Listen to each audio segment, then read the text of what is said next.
Ladies and gentlemen, the President of the United States.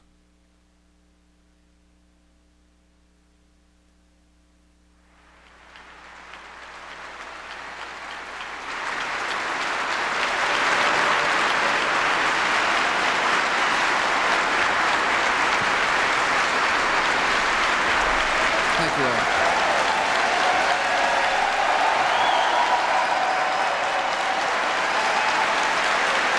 Thank you very much. Thank you all. Thanks for coming.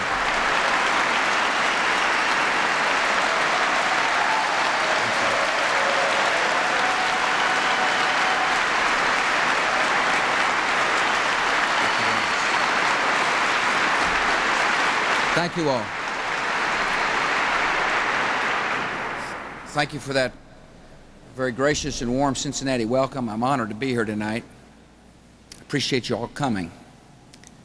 Tonight I want to take a few minutes to discuss a grave threat to peace and America's determination to lead the world in confronting that threat.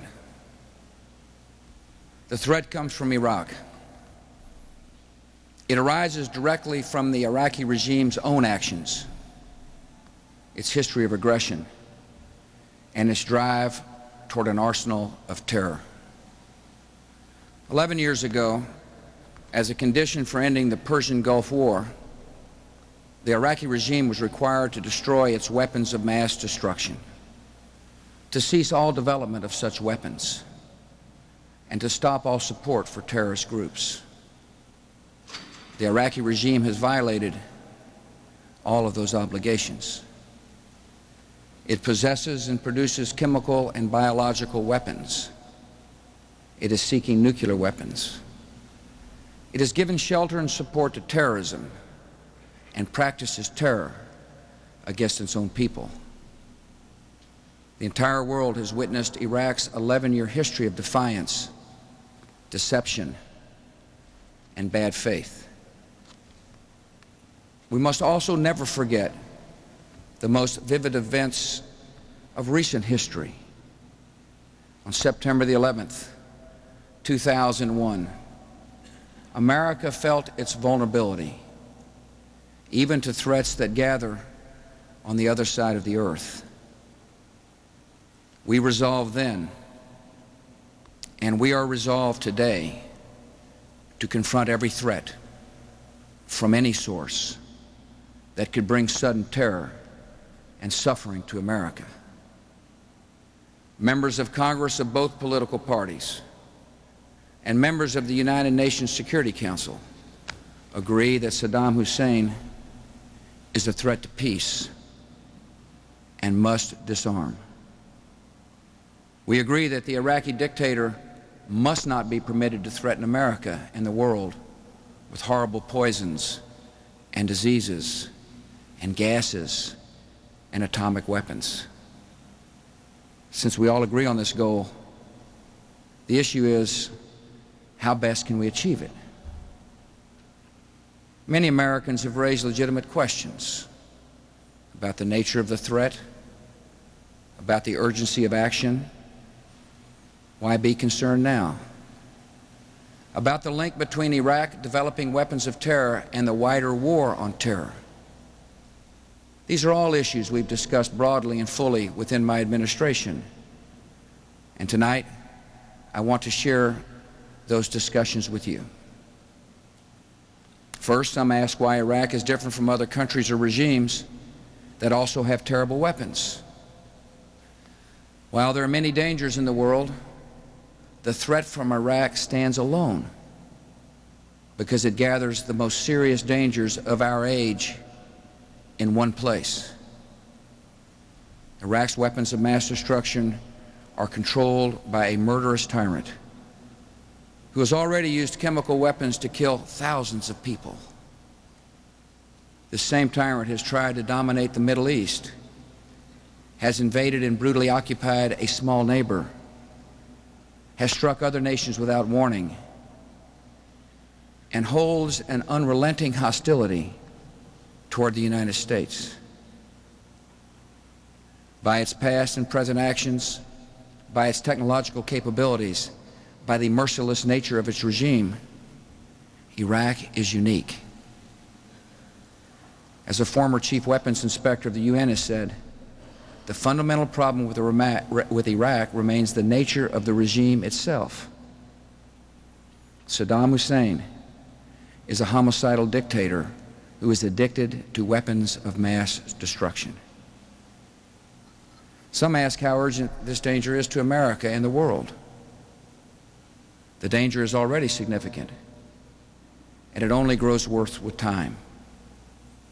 If we know Saddam Hussein has dangerous weapons today, and we do, does it make any sense for the world to wait to confront him as he grows even stronger and develops even more dangerous weapons?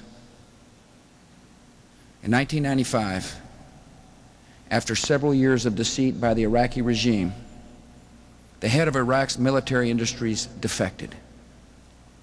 It was then that the regime was forced to admit that it had produced more than 30,000 liters of anthrax and other deadly biological agents. The inspectors, however, concluded that Iraq had likely produced 2 to 4 times that amount. This is a massive stockpile of biological weapons that has never been accounted for and is capable of killing millions. We know that the regime has produced thousands of tons of chemical agents, including mustard gas, sarin nerve gas, VX nerve gas. Saddam Hussein also has experience in using chemical weapons. He's ordered chemical attacks on Iran and on more than 40 villages in his own country.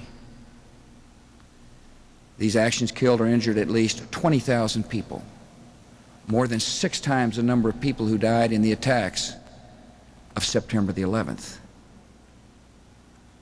And surveillance photos reveal that the regime is rebuilding facilities that it had used to produce chemical and biological weapons. Every chemical and biological weapon that Iraq has or makes is a direct violation of the truce that ended the Persian Gulf War in 1991. Yet Saddam Hussein has chosen to build and keep these weapons despite international sanctions, UN demands, and isolation from the civilized world.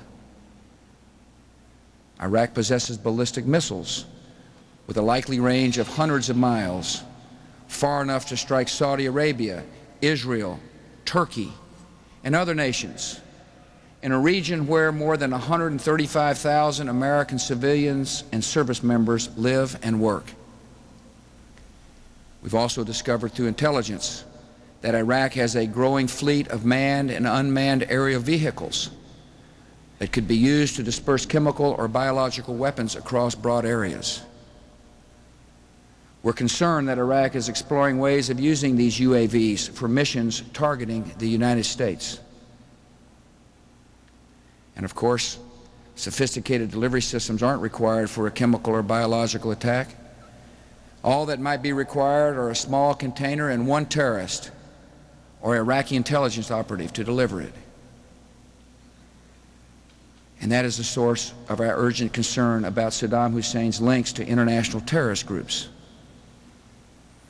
Over the years, Iraq has provided safe haven to terrorists such as Abu Nidal, whose terror organization carried out more than 90 terrorist attacks in 20 countries that killed or injured nearly 900 people, including 12 Americans.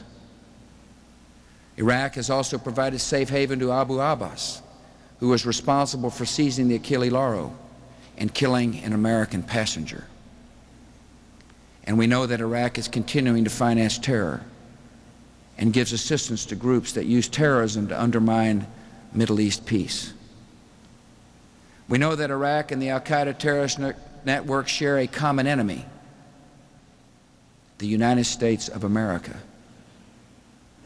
We know that Iraq and al-Qaeda have had high-level contacts that go back a decade. Some al-Qaeda leaders who fled Afghanistan went to Iraq. These include one very senior al-Qaeda leader who received medical treatment in Baghdad this year